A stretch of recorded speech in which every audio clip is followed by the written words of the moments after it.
ভাবি, ধরতে মন চাচ্ছিল?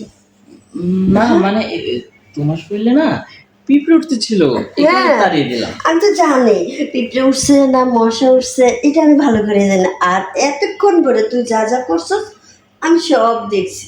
আমি কিন্তু ঘুমাই নাই, ঘুমের ভান ধরেছিলাম। কি তা বলছো? কি আদর করতে মন চাইতেছে আমার?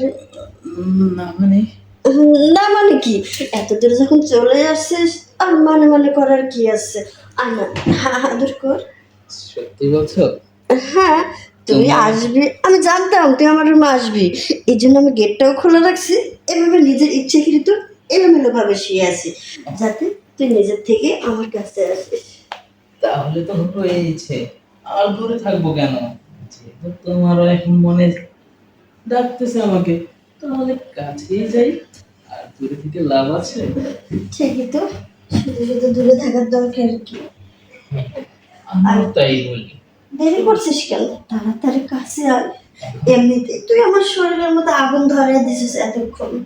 ও, তাই বুঝতে পেরেছি। এখন তোমার কি ধৈর্য কুলাচ্ছে না, না?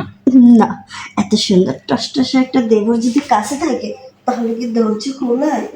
ঠিক আছে, তাহলে দেবরের কাজটাই শুরু করে দেখ। অনেক সুন্দর করে আদর করবি কিন্তু। দেখ, তোর ভাই যেটা করতে না পারে তুই কিন্তু সেটা করবি। ঠিক আছে, ভাই যেটা না দিয়েছে তোমাকে, তার চেয়ে বেশি দিব আমি তোমাকে।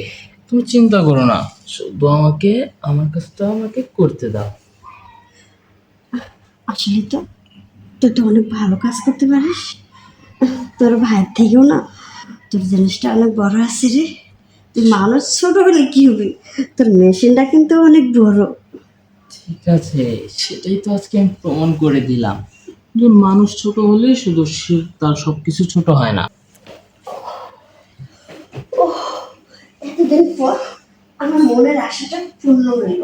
আমি অনেকদিন ধরে ভাবতেছিলাম তোর মেশিনটা একটু চেক করব কিন্তু আসলে দেখ, বাসায় সবাই থাকে, যার জন্য কিছু বলতে পারে না।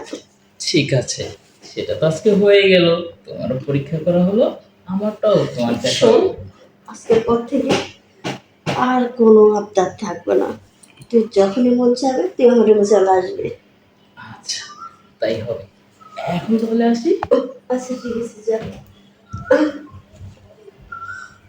দেবর ছোট হলে কি হবে, দেবরের মেশিনটা কিন্তু বড় আসছে, সেই মজা দিছে।